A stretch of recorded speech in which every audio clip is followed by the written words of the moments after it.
Namaste and welcome to class. And thank you so much for sitting with me with your undivided attention. And in today's class, I want to talk about the now. I know, all teachers from all paths have indicated that from Pantajali in the first sutra say, number one, everything happens in the now. From contemporary teachers, let's say, that's the power of the now. Everything happens in the now. And from there, all kinds of theories and techniques and spiritual practices have arrived. And I still ask myself, have you really understand what is the now? Because the very word now, it relates to time.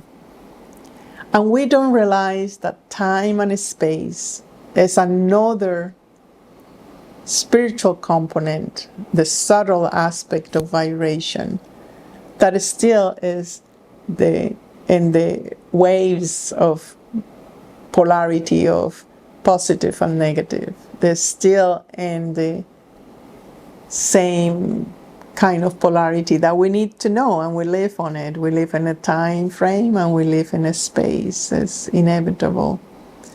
But that now, the very center, whereas between time and space, it arises a perception. It's more of a perception that is neither time nor space. So it's not mean that, oh, now that I am in the now, I'm going to do things very mindfully, right? Like I will eat very slow and I will savor everything and so on.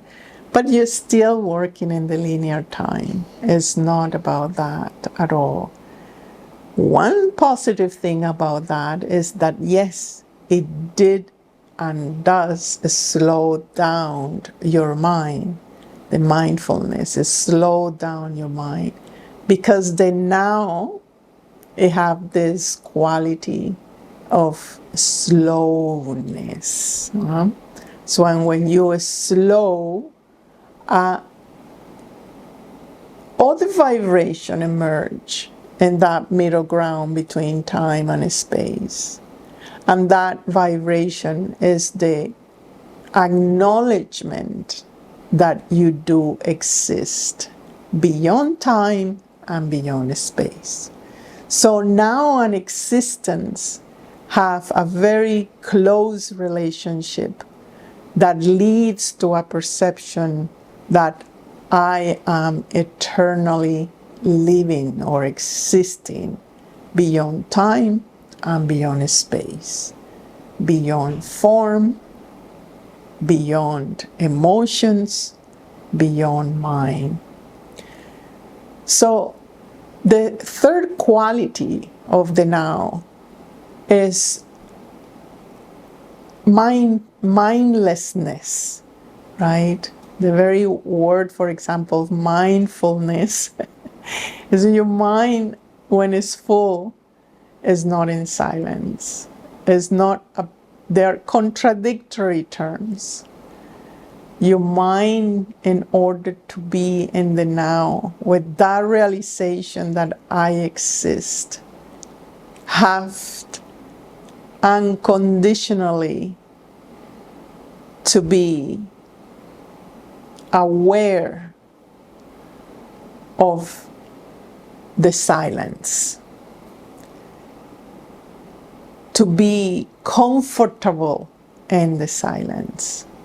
So it's very much in relation of how often you thought process insert silence, the distance between thoughts. That's where the now is.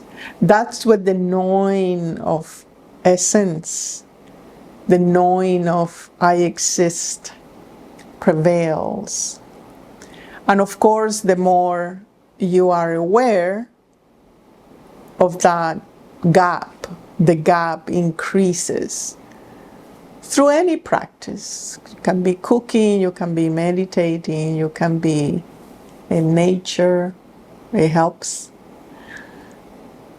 But it's the gap.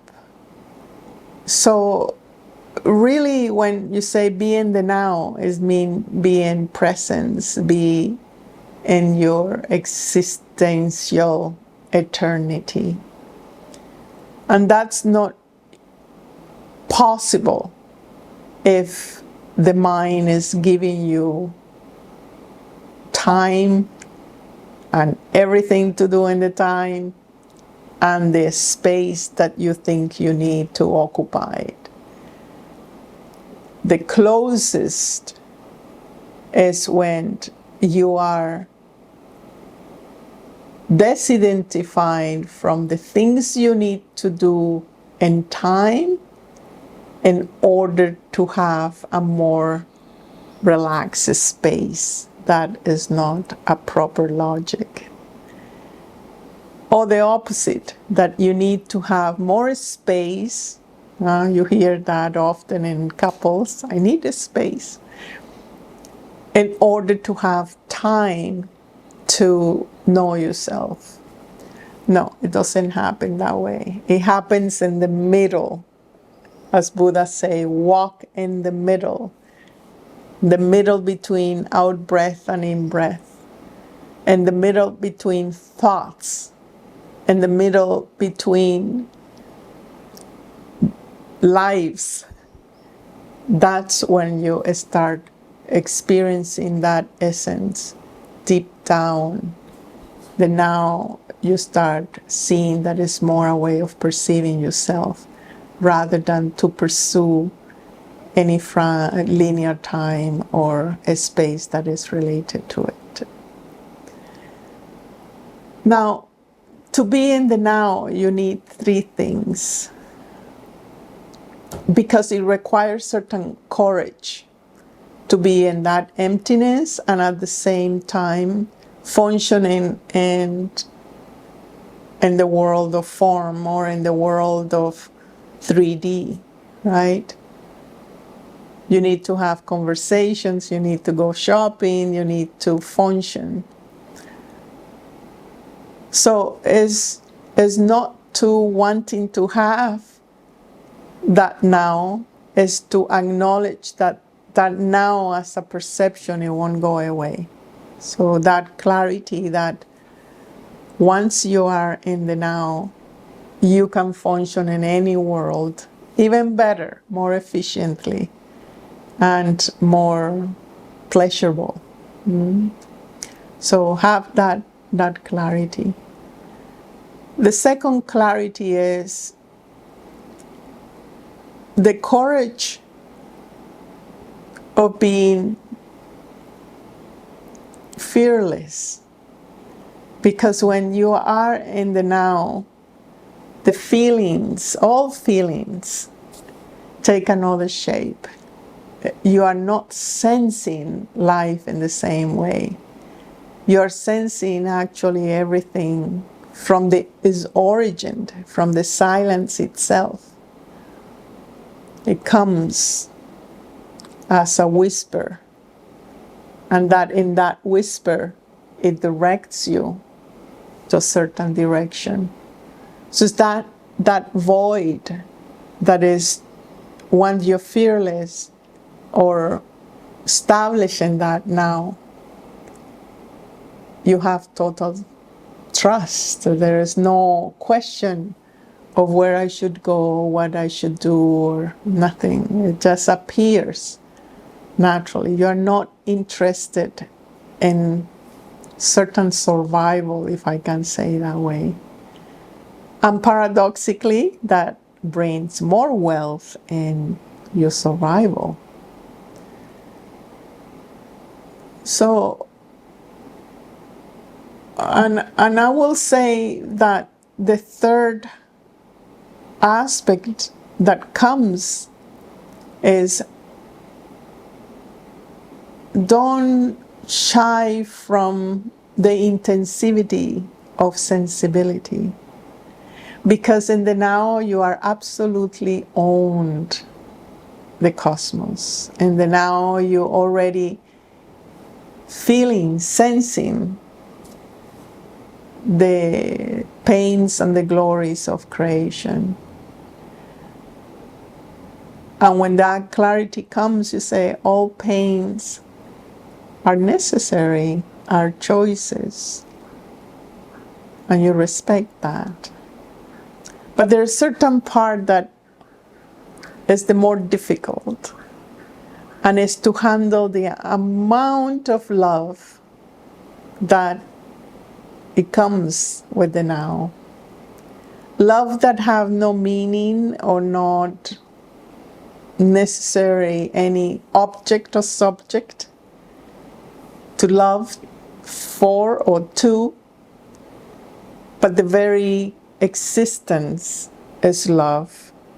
Therefore, when you enter into the non-time and space, the now, that presence shake you over and over in love.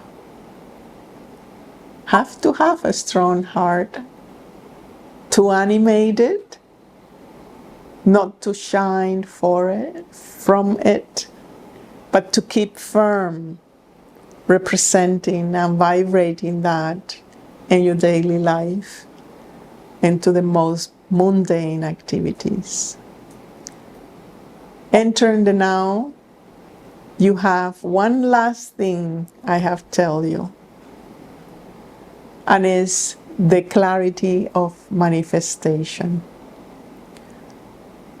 All laws of manifestations you have here, in my opinion, are missing a big part. Because when you are saying, oh, I want to manifest a new job, most of those wishes come from the ego, come from the agitation of wanting to survive.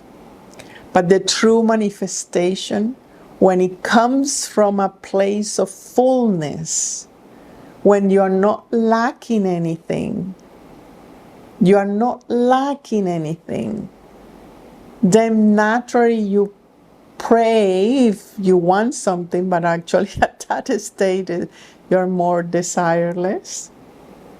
Whatever comes is fine. No need to want anything. But let's suppose that you want to manifest something. The law of manifestation have these three elements. You don't wish for something that you think you are missing. If you think you are missing, it's a mistake, because the now and you have absolutely everything. So if you ask from a place of scarcity, it's not going to happen, because it's a grasping. You have to ask from a place of acknowledgement, of fullness. It's already existing. It just have to come more near you, right? And if it's something that you really need, not because you're capricious that you want to have a lot of things or relationships, but because it's for your best interest, is what you need, then you manifest the pleasant one and the challenges that you need in order to evolve. And that is the soft whispering of love, caressing you, telling you that you are alive and that you are inevitable, living in the now, even if you're not aware. Thank you so much for sitting with me, and I will see you in our next class. Namaste.